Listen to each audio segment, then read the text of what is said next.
Think logistics, think Dogra group. श्रेष्ठ service और support के साथ साथ चेयरमैन कमल डोगरा की गाइडेंस के अधीन डोगरा ग्रुप ऑफ कंपनीज हैं भारत की leading brand in logistics support and solutions. Dogra group of companies. नमस्कार। समाचार सड़क से के इस प्रसारण में मैं रघुराम शर्मा आप सबका स्वागत करता हूं। पिछले प्रसारण में हमने एक कहानी का पहला भाग सुना था, कहानी गणेश धोबी की। आपको याद दिला दूं, गणेश धोबी वीआरएल में एक पार्सल वैन का ड्राइवर था। कलकत्ता से बेंगलुरु तक के हाईवे पर अपनी गाड़ी चलाता था। अब वो वहां काम नहीं करता है, वह सिर्फ कलकत्ता में लोकल अपना गाड़ी चलाता है। हमारे लेखक का परिचय उनके साथ तकरीबन 2 वर्ष का है। इस बीच उनकी मुलाकात कभी नहीं हुई। हाँ, सिर्फ टेलीफोन पर ही लंबी बातें चलती थी। दोनों के मन में एक उत्सुकता थी मिलने की। रमेश जी ने जब अपनी दार्जिलिंग की यात्रा शुरू की तो उन्होंने गणेश धोबी को कलकत्ता के निकट दानकुनी में आकर उनसे मिलने को कहा। ठीक वक्त पर गणेश धोबी पहुंच गया। एक दुबला पतला, छरहरा और पोपली दांतों वाला गणेश धोबी अपने आप में या सही मायने में एक हाईवे ड्राइवर था, राष्ट्रीय राजमार्ग का। होटल तो पहुंच गया। रूम में पहुंचने के बाद वह काफी अटपटा लग रहा था। उसे भा नहीं रहा था एसी का रूम, और बैठना तो दूर, उसने चाय के लिए भी मना कर दिया। तब एक बात याद आता है ड्राइवरों के बारे में, खासकर हाईवे के ड्राइवर पढ़े लिखे लोगों से जबकि वो अनजान हो तो खुलकर बात नहीं करते हैं। कुछ वक्त लगता है उनके मन को छूने के लिए, और यही हाल था हमारे ड्राइवर गणेश धोबी का। तो हमने यहां तक पिछले बार कहानी सुनी थी। अब आइए इसका भाग 2 इस प्रसारण में सुनते हैं। मेरा यह अनुभव कुछ नया नहीं था। अक्सर ड्राइवर दूसरों को संदिग्ध दृष्टि से पहले देखते हैं। उनकी बर्फीली दृष्टि आपको ऐसा भेदेगी कि आप जख्मी हो सकते हैं मनोवैज्ञानिक रूप से। कौन है ये शिक्षित लोग? उन्हें हमसे क्यों और क्या चाहिए? पिछले कुछ वर्षों में कहीं कहीं पर मुझे सीधे डांट भी खानी पड़ी थी। गणेश धोबी, धोबी यानी दूसरों के कपड़े धोने वाला। अगर ऐसा है तो फिर यह बंदा अपने कपड़ों पर क्यों ध्यान नहीं दे रहा है? क्या मैं उससे यह प्रश्न पूछ सकता हूँ? ऐसा पूछना शायद असभ्यता होगी। क्या उसे अच्छा लगेगा? कैसा मूर्खता भरा प्रश्न है। किसी को भी ऐसे बेजायकेदार प्रश्न क्यों अच्छे लगेंगे? पर क्या करूं, इस प्रश्न को मैं भीतर दबाकर भी तो नहीं रख सकता।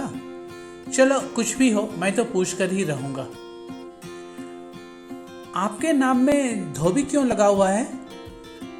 सर जी, मैं धोबी समुदाय का हूं, उसने जवाब दिया। ऐसे अपमानजनक प्रश्न पर भगवान का शुक्र है मेरे चेहरे पर थूक कर या चपत लगाकर कमरे से चलता नहीं बना।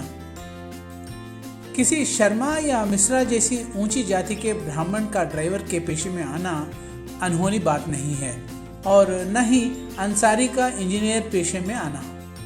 नूरानी शुद्ध शाकाहारी भोजनालय खासकर अहमदाबाद मुंबई राष्ट्रीय राजमार्ग 8 पर चलाते पाए गए हैं। किंतु धोबी का इस पेशे में आना मुझे कुछ आश्चर्य में डाल गया। धीरे से नजरें उठाकर मैंने उसकी ओर देखा। वह मुस्कुरा रहा था। उसने बुरा नहीं माना। शायद उसे मेरी उत्कंठा समझ में आ रही थी। क्या मैं आपसे एक प्रश्न पूछ सकता हूं? अब बारी उसकी थी। पूछो। आपकी आवाज बहुत जवान है, लेकिन आप बूढ़े हैं। यह एक अभिव्यक्ति थी, प्रश्न नहीं। मालूम नहीं खुश होना चाहिए या उदास। मेरे साथ टेलीफोन पर बात करने वालों ने इसके पहले भी मुझे भिन्न भिन्न तरीकों से परखा है। इनमें से कई एक ने मुझे 30 वर्षीय अनुभवहीन मूर्ख व्यक्तित्व के रूप में देखा। खैर, दूसरों से बातचीत करने का मेरा एक ही अंदाज रहा है। 10 किलो का यूनिफॉर्म, 12 किलो का एम्युनिशन, 15 केजी का रक्सैन। एक सोल्जर जंग में दुश्मन से ये सब पहन के लड़ता है और आप एक मास्क पहनने में हिचकिचाते हैं। यही तो है आपका हथियार कोरोना से लड़ने के लिए। तो एक सोल्जर आपसे कह रहा है, बनिए कोरोना सोल्जर, मास्क पहन के। ऊंची श्रेणी के कॉरपोरेट की तरह दबी जुबान और व्यवहार कुशलता से बात करना मुझे नहीं आता। सीधे रूप से बात करना ही मेरी शैली है। यह और बात है कि ऐसी धारणा रखने वाले जब मुझसे आमने सामने बैठकर बात करते हैं तो उनके रवैये में 360 डिग्री का फर्क आ जाता है। काया पलट। उन्हें पता चलता है कि मैं एक वयोवृद्ध हूँ। उनके पिता नहीं तो अग्रज समान ही समझ लें। उम्र का एक बड़ा फर्क। मेरे बोलचाल का अंदाज मेरी उम्र से मेल नहीं खाता है। दूसरों द्वारा ऐसा अनुमान लगाना और मूल्यांकन करना मुझे बाधित नहीं करता है। मैं जो हूँ सो हूँ। मैं जैसा हूँ वैसा अपनाएं। दूसरों को खुश रखने के लिए मैं अपना व्यक्तित्व तो नहीं बदल सकता। इसलिए गणेश धोबी कोई नई बात नहीं कर रहा था। ऐसी धारणाओं से मैं वाकिफ था। चाय आ गई और हमने फटाफट पी लिया। मैंने देखा वह अब भी सामान्य नहीं है। कुछ खल रहा है? मैंने पूछा। सर जी, इस कमरे से निकलकर कहीं बाहर बैठकर बात करते हैं, मेरे मेहमान ने सुझाव दिया। खिड़की के बाहर सितंबर महीने का धूप कलकत्ता के आकाश पर चमक रहा था। मध्याह्न के बाद का समय था। हवा भी नहीं चल रही थी। ऐसे में बाहर निकलना ठीक रहेगा? मेहमान की इच्छा, भगवान की इच्छा। मैंने फटाफट पैंट बदला और उसके साथ बाहर निकल पड़ा। आप खाना ऑर्डर नहीं कर रहे हैं सर? कॉरिडोर में निकलते हुए रिसेप्शनिस्ट ने मुझे पूछा। मैंने सिर हिलाकर ना में उत्तर दिया और लिफ्ट के जरिए बाहर आ गया। दरअसल भूख से मैं जूझ रहा था। सुबह 4:30 बजे दिल्ली एयरपोर्ट के लिए निकलने से पहले घर पर एक चाय पी थी। फिर डिपार्चर लाउंज में एक बड़ा कप कोस्टा कॉफी। उड़ान के दौरान एक और कॉफी। पिछले 8 घंटों से कुछ ठोस खाना नहीं लिया था। होटल में एक शानदार भोजन से ज्यादा लुभावना फिलहाल कुछ और नहीं हो सकता। गणेश मुकर गया। यहाँ आने के ठीक पहले उसने घर का भोजन किया था, लेकिन मैं तो भूखा था। दुर्भाग्यवश बाहर कुछ एक मिठाई की दुकानों के अलावा दनकुनी में जहाँ मैं ठहरा था खान पान की कोई दुकान नहीं थी। गणेश सड़क के बगल की दुकान से कुछ सेब और अमरूद ले आया और मुझे सामने के एक विशाल पीपल पेड़ के नीचे ले गया। इस पेड़ के बगल में राजमार्ग 2 और 2 लाइन वाली दुर्गापुर एक्सप्रेस का जंक्शन है। सामने डानकुनी फायर स्टेशन बन रहा है। यह रोड पुरानी दिल्ली कोलकाता रोड से मिलती है। घने पेड़ की छाया निर्जन थी। रोड से कुछ नीचे स्तर पर चाइनीज ई रिक्शा की कतार लगी हुई थी, जिस पर उनके चालक खर्राटे लेते हुए गहरी नींद में सोए हुए थे। टमाटर के आकार के मीठे सेव मैं खाने लगा।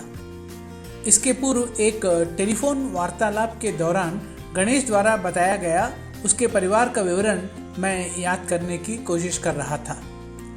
उसका विवाह ननका के साथ हुआ था। उसके 4 बच्चे हैं। कन्हैया 22 चार्टर्ड अकाउंटेंट कर रहा है। प्रेम 20 विज्ञान का अंडर ग्रेजुएट। रवि 16 10वीं कक्षा फेल, लेकिन फिर से परीक्षा लिखने की तैयारी में। और आखिरी रवि 12 9वीं कक्षा का छात्र। एक बार मैंने गणेश से मजाक भी किया था कि क्या एक बिटिया के लिए प्रयत्न कर रहा है। जवाब में बस उसने एक छोटी सी मुस्कुराहट दी। मैं याद करने की कोशिश कर रहा हूँ किसी ऐसे ड्राइवर की जिसके सिर्फ 1 या 2 बच्चे हैं। कमोबेश सारे ड्राइवर का एक बड़ा कुनबा है, बता लेते हैं। 5 लड़कियां और 1 लड़का या और भी ज़्यादा। मुझे याद है उत्तर प्रदेश के दूर दराज गांव में रहने वाले एक ड्राइवर ने अपने परिवार का मुझसे परिचय करवाया था। 1 दर्जन से सिर्फ 1 ही कम था उसका संतान। सबसे छोटा 6 महीने का शिशु था। अरे ओ साहबा, कोरोना वायरस से बचने के कितने उपाय रे? सरदार 3। अरे साहबा डरो मत रे, बोलो बोलो। सरदार, पहला है लोगों से दूरी बनाए रखना, बार बार साबुन से हाथ धोना या सैनिटाइज करना, और सबसे जरूरी है घर पे रहना।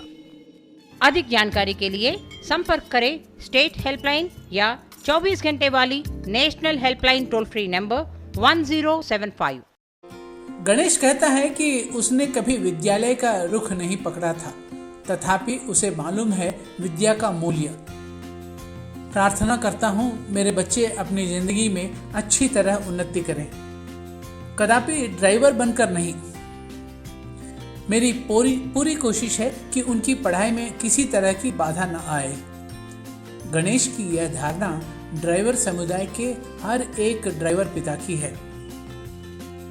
इज्जत कहाँ है? हमारे साथ हर कोई बदसलूकी करता है, हर जगह। क्यों? क्योंकि हम नापढ़ हैं, हमें लिखना पढ़ना नहीं आता है और इसी कारण हमें इस तरह की मजदूरी करनी पड़ रही है। गणेश की ऐसी धारणा है। VRL की पार्सल गाड़ी चलाकर पिछले 8 वर्षों से वह प्रति माह औसतन 30,000 रुपये कमाता है। हालांकि वह कंपनी के नियमित पेरोल पर नहीं है, पर प्रति किलोमीटर के हिसाब से उसे पैसे मिलते हैं। जितनी ज़्यादा गाड़ी चलाओगे उतना ही ज़्यादा कमाई होगा। आपने तो अमरूद खाया ही नहीं सर जी, बहुत ताज़ा है, खाकर तो देखिए, उसने मुझसे आग्रह किया। आश्चर्य है, मेजबान मैं हूँ या वह? भले ही मैं उसके शहर आया हूँ, लेकिन इसका मतलब यह नहीं कि मैं कम से कम फल, चाय और भोजन से उसकी आवभगत न कर सकूं। मैं देख रहा हूँ उसके हाथ में कागज का एक पुलिंदा बेलन की तरह मोड़कर पकड़ा हुआ है। कौवे की एक जोड़ी ऊपर पेड़ की डाली पर आकर बैठ गई, ठीक हमारे सर के ऊपर। यह देखकर गणेश उन्हें भगाने में लग गया। आखिरी बार मैंने कौवे को कब देखा था? बिल्कुल काला या गर्दन पर भूरा रंग का यह आसमानी मेहतर, याद नहीं। कंक्रीट के जंगल में रहकर शायद ही हम बाहर निकल पाते हैं और इसके कारण भगवान के बनाए कई एक चीज़ों से हम वंचित रह जाते हैं। आजकल तो सिर्फ नेशनल जियोग्राफिक पर ही इन पशु पक्षियों को देख पाते हैं, असली जिंदगी में नहीं। एक समय वह भी था जब हमारी बालकनी में छोटी सी गौरैया अपना घोंसला बनाती थी। आजकल तो गौरैयों की नजर ही नहीं आते।